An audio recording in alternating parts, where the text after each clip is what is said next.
Price Lord. இயேசு கிறிஸ்துவின் இனிதான நாமத்தினாலே உங்கள் யாவருக்கும் என் அன்பின் வாழ்த்துக்களை தெரிவித்துக் கொள்கிறேன்.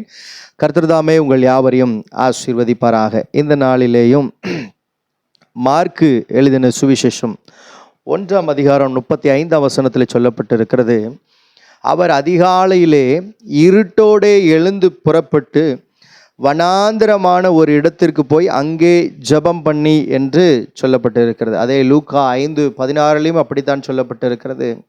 இயேசு தம்முடைய சீஷர்களை விட்டு அவர் வனாந்திரத்திற்கு மலைகள் மேலே இப்படியாக இயேசு ஜெபிக்கிறவராய் காணப்பட்டார் என்று சொல்லி பார்க்கிறோம். ஒவ்வொரு சூழ்நிலையிலையும் இயேசு ஜெபிக்கிறவராய் காணப்பட்டார். அது மாத்திரம் இல்லாமல் தம்முடைய பிள்ளைகளுக்கும் அவர் கற்றுக் கொடுக்கிற காரியம் இடைவிடாமல் ஜெபம் பண்ணுங்கள் என்று சொல்லி இயேசு அவருடைய அவரை விசுவாசிக்கிற யாவருக்கும் அவர் சொல்கிற காரியம், நீங்கள் இடைவிடாமல் ஜெபம் பண்ணுங்கள் என்று சொல்லி இயேசு கற்றுக் கொடுக்கிறார். இப்படிப்பட்ட அநேக காரியங்களை ஜெபத்தை ஆண்டவர் கற்றுக் கொடுக்கிற காரியத்தை நாம் அறிந்திருக்கிறோம்.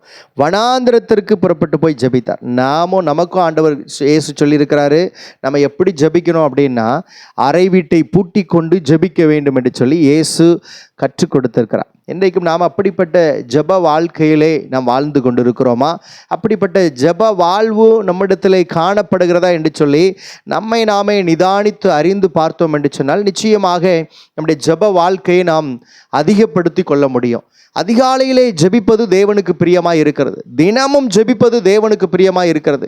இந்த ஜெப வாழ்க்கை நம்முடைய வாழ்க்கையிலே நிச்சயமாய் இருக்க வேண்டும் என்று சொல்லி இயேசு விரும்புகிறார். அது மாத்திரம் இல்லாமல் இங்கே யாக்கோபு 5ஆம் அதிகாரம் 13-18 வசனம் வரைக்கும் பார்த்தோம் அப்படின்னா, வியாதிப்பட்டவர்களுக்காக ஜெபம் பண்ணுங்கள், துன்பப்படுகிறவர்களுக்காக ஜெபம் பண்ணுங்க, வியாதிப்படுகிறவர்களுக்காக மூப்பர்கள் யாவரும் எண்ணெய் பூசி ஜெபியுங்கள் என்று சொல்லி இப்படியாக வேதத்தில் அநேக காரியங்கள் சொல்லப்பட்டு இருக்கிறது. எலியா ஜெபம் பண்ணாரு, அவர் கருத்தாய் ஜெபம் பண்ணாரு, மழை வரக்கூடாது, மழை நிற்க வேண்டும் என்று சொல்லி ஜெபம் பண்ணாரு, மழை வேண்டும் என்று சொல்லி ஜெபம் பண்ணார். இப்படியாக இந்த ஜெபங்கள் எல்லாம் தேவ சமூகத்தில் கேட்கப்பட்டது.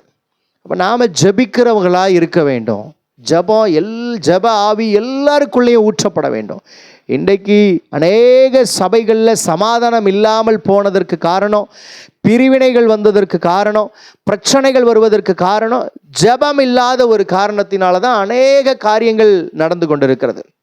ஜெப வாழ்க்கை இருக்கும் அப்படின்னா, மூப்பராய் இருக்கிறவங்க, சபையில் பொறுப்பில் இருக்கிறவங்க, இப்படிப்பட்டவருடைய வாழ்க்கையில் ஜெபம் இருக்கும் என்று சொன்னால் நிச்சயமாக அந்த சபை சமாதானத்தை காண முடியும். யாரெல்லாம் முன்பாக வந்து சமாதான குலைச்சலை ஏற்படுத்துகிறார்களோ அவருடைய வாழ்க்கையை திருப்பி பார்ப்போம் என்று சொன்னால் அங்கே ஜெபம் இருக்காது.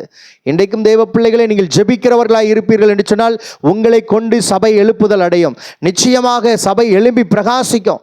அப்போ நம்ம ஜெபிக்கிறவர்களாய் காணப்பட வேண்டும். இயேசு அதைத்தான் நமக்கு கற்றுக் கொடுத்து அவர் கடந்து சென்றிருக்கிறார். நம்முடைய வாழ்க்கையிலும் நாம் ஜெபிக்கிறவர்களாய் இருப்போம் என்று சொன்னால் நிச்சயமாக நம்முடைய சபையிலும் சரி, குடும்பங்களிலும் சரி, தனிப்பட்ட வாழ்க்கையிலும் சரி, மெய்யான சமாதானத்தை அந்த இயேசு கொடுக்கிறவராய் இருக்கிறார்.